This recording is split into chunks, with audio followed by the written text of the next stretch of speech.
मैनपुरी पहुंचे तेज प्रताप यादव का बड़ा बयान आया सामने, भाजपा पर साधा जमकर निशाना।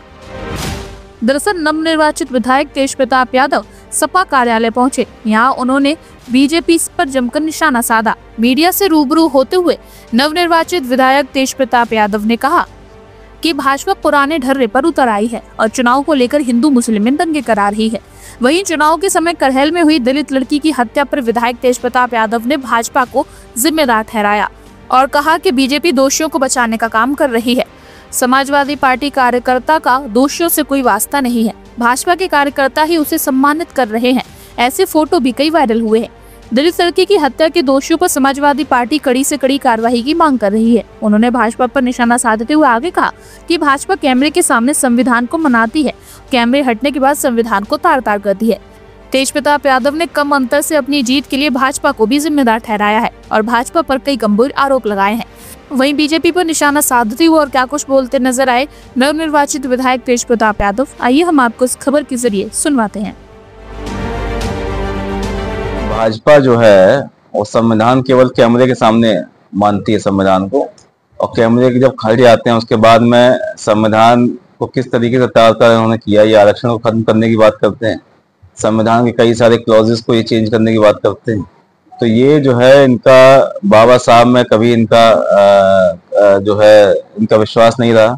वो चूंकि अब पीडीए के माध्यम से जब सारा पिछड़ा दलित समाज, अल्पसंख्यक समाज के लोग अब एक साथ में आए और लड़ाई इनके खिलाफ लड़ी लोकसभा चुनाव में, तब इनको भी अब बाबा साहब याद आने लग गए। लेकिन इनकी जो नियत और नीति है वो बहुत उसमें भिन्नता है, और ये पूरा देश इस बात को जानता है कि केवल कैमरे के सामने नाटक तो अच्छा करते हैं, उसके बाद जो है इनका ना बाबा साहब से कोई लेना देना और ना संविधान में इनकी कोई कुछ।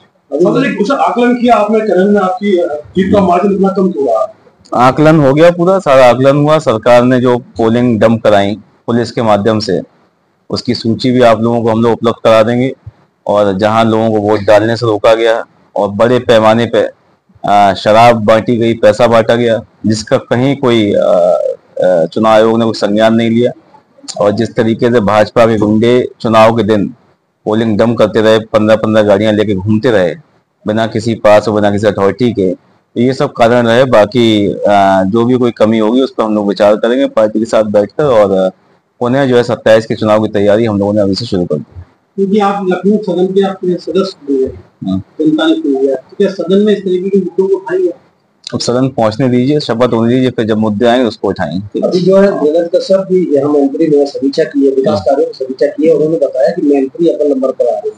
क्या लगता है सर, ये कागजों में आ रही है धरातल? कागजों में, धरातल पे कहाँ है वो दिखा तो दें। सड़क एक कौन सी बनाई उन्होंने, सड़क कौन सी बनाई है वो दिखा दें। जिला अस्पताल का जो हाल है, आप लोग लगातार उसको उठाते हैं मुद्दे को, अखबारों में मैंने देखा कई बार।